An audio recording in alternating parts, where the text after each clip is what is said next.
नंदन अवस्थी के हिसाब से अनिका वो लड़की है जिसका टेम्पर बहुत जबरदस्त है। एक बार अगर वो कंपनी में आ जाती है और नंदन उसे प्रमोशन पर प्रमोशन दिलवा देता है तो हो सकता है कि अनिका का दिल नंदन अवस्थी के लिए धड़कने लगे। अगर ऐसा हुआ तो फिर नंदन के अरमान पूरे होने में ज्यादा समय नहीं लगेगा। इसी सोच के साथ नंदन ने अनिका को हायर करने के बारे में सोचा। Really mister Awasthi? खुशी के मारे अनिका की आंखें फटी की फटी रह गई थी। क्या मुझे वाकई में हायर कर लिया गया है? हाँ, लेकिन ये वर्क प्लेस तुम्हारे लिए थोड़ा डिफिकल्ट हो सकता है। नंदन ने अपनी जीभ को होठों पर फेरते हुए कहा। तुमसे पहले जो लड़की इंटरव्यू देने आई थी उसे अच्छा खासा नॉलेज था। उसे पता था कि उसके लिए क्या अच्छा है और क्या बुरा। मुझे लगता है कि तुम्हें उससे कुछ सीखना चाहिए। जैसे ही नंदन अवस्थी के मुंह से ये शब्द बाहर आए वैसे ही अनिका का हंसता खिलखिलाता चेहरा एकाएक शांत हो गया था। उसके चेहरे की मुस्कान ऐसे गायब हुई जैसे मानो चिड़िया उड़ गई हो। Sir, since I have cleared my interview तो मैं अब निकलती हूं। आगे की फॉर्मेलिटीज के लिए मुझे कंपनी के कॉल का इंतजार रहेगा। अनिका वहां और ज्यादा नहीं बैठना चाहती थी, इसलिए अपनी बात खत्म करने के बाद वो उठी और कमरे से बाहर निकल गई।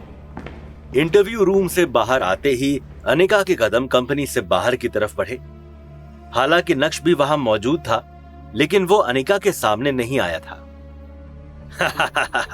अनिका, भले ही तुम्हारी एक्टिंग कितनी ही टफ क्यों ना हो, मैंने टफ से टफ एक्टर्स को भी ठीक किया है। तुम भी जल्द मेरे बिस्तर पर होगी।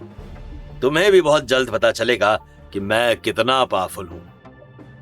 अनिका के कमरे से बाहर जाते ही नंदन अवस्थी के चेहरे पर ईविल स्माइल आ गई थी। उसके मुंह से थूक बाहर निकलने लगा था। इमेजिनेशन करते हुए न जाने उसके दिमाग में क्या क्या चल रहा था। नंदन अवस्थी अपने ख्यालों में इतना खो गया था कि उसे पता ही नहीं चला कि कब दूसरा इंसान इंटरव्यू देने उसके सामने आकर बैठ गया है।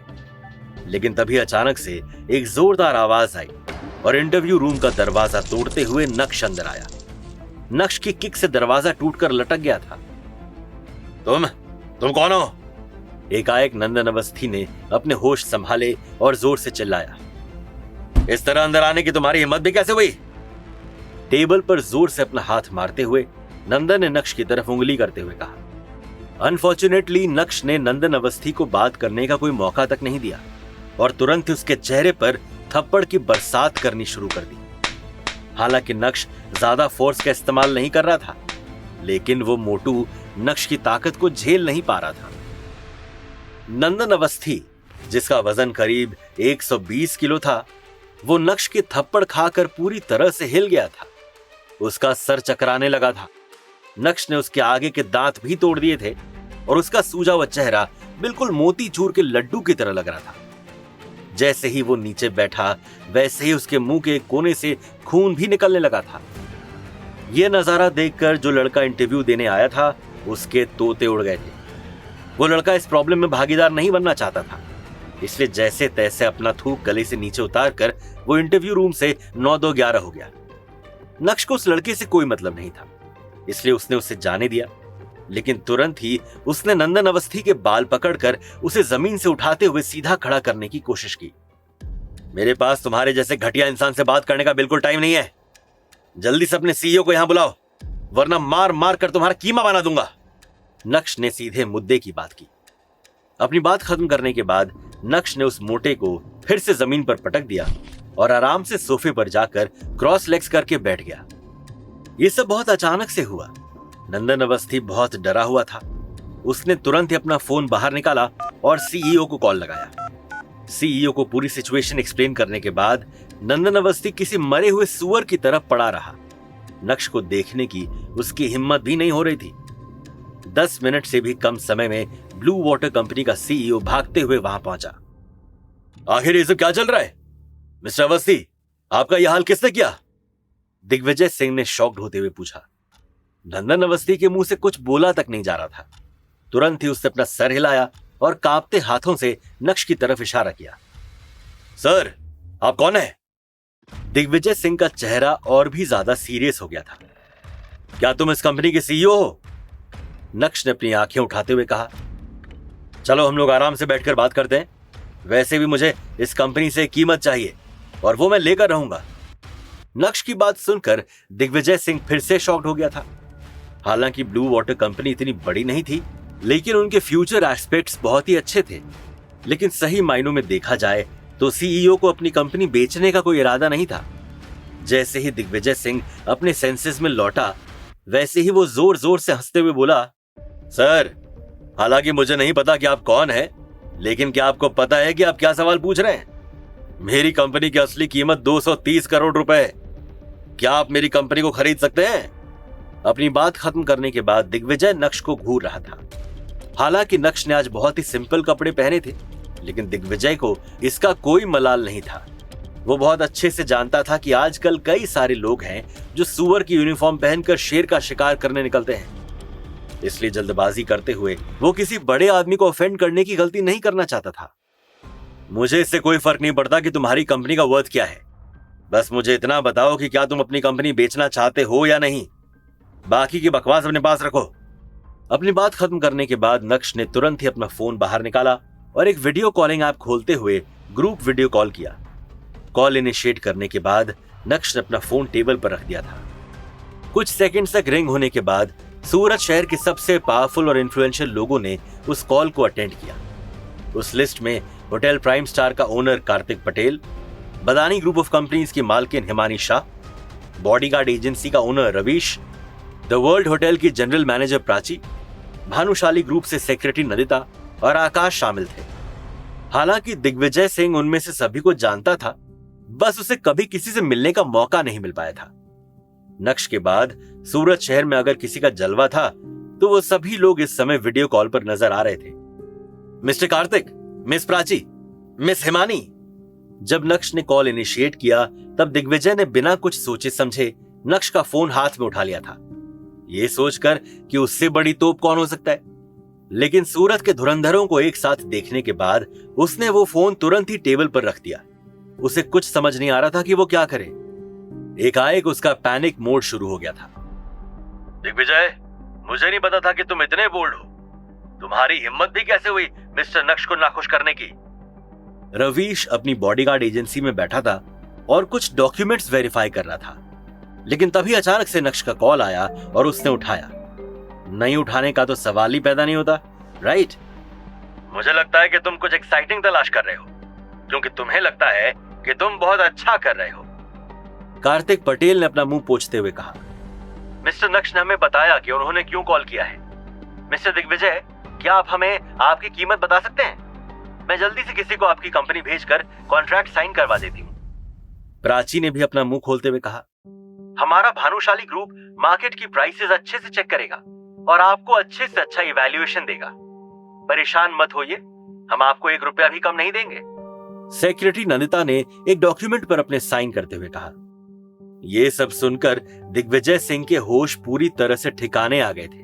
हालांकि उसने अच्छे खासे कपड़े पहने हुए थे, लेकिन सूरत शहर के पावरफुल और इन्फ्लुएंशियल लोगों के सामने वो किसी सुअर की तरह तैयार खड़ा हुआ नजर आ रहा था। इस समय उसके दिल के प्रेशर को कोई इमेजिन भी नहीं कर सकता था।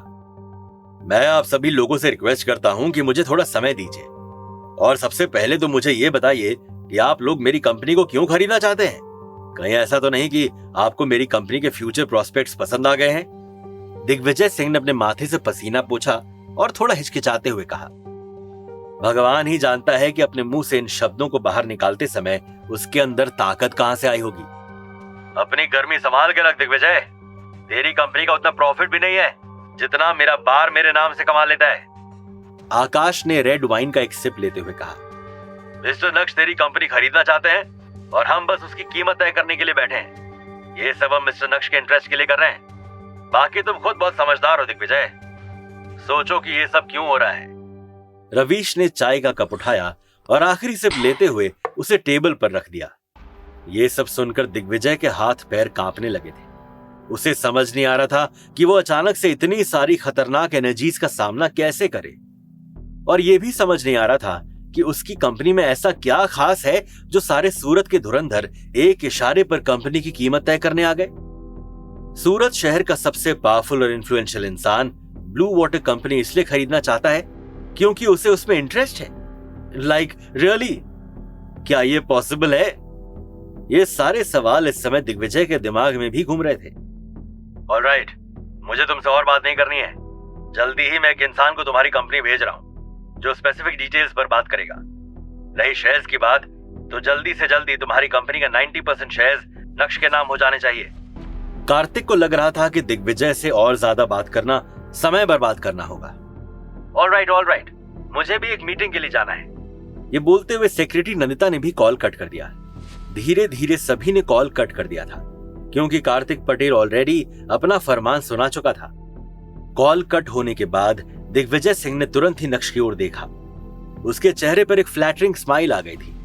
मिस्टर नक्श, मेरा नाम दिग्विजय सिंह है। मैं इस कंपनी का सीईओ हूं। माफ कीजिएगा, मैंने आपको पहचाना नहीं, लेकिन चूंकि अब मुलाकात हो गई है तो हमारा रिश्ता आगे तक चलेगा, राइट? अगर आपको किसी भी चीज की जरूरत हो तो आप मुझे बताइए, मैं आपकी सेवा में हमेशा हाजिर हूं। दिग्विजय को लगा कि ये सब बोलकर शायद कुछ बात बन सकती है। सबसे पहले तो तुम यहां से जाओ, नक्श ने तुरंत ही अपना हाथ हिलाते हुए कहा। नक्श की बात सुनकर दिग्विजय के चेहरे पर छाई वो फ्लैटरिंग स्माइल पूरी तरह से गायब हो गई थी। हालांकि उसके बाद भी उसने भीनी मुस्कान के साथ अपना सर हिलाया। दिग्विजय सिंह बहुत अच्छे से जान गया था कि नक्श वो अंपायर है जिसे कभी ऑफेंड नहीं किया जा सकता है। कार्तिक पटेल और बाकी के सभी लोग सूरत के खिलाड़ी थे। भला उनकी विशेष को कोई इग्नोर कैसे कर सकता है? क्रिकेट में जो आउट होता है उसका मतलब अलग होता है, लेकिन इन पावरफुल लोगों ने अगर दिग्विजय को आउट कर दिया तो बस उसकी कहानी तो हमेशा के लिए खत्म हो जाएगी। दिग्विजय सिंह के वहां से जाने के बाद उस कमरे में नक्श और नंदन अवस्थी ही मौजूद थे। चलो नीचे बैठकर बात करो। नक्श ने नंदन की तरफ देखा तक नहीं था। नंदन के दोनों हाथ उसके गाल से चिपके हुए थे। डरा सहमा वो खड़ा रहा।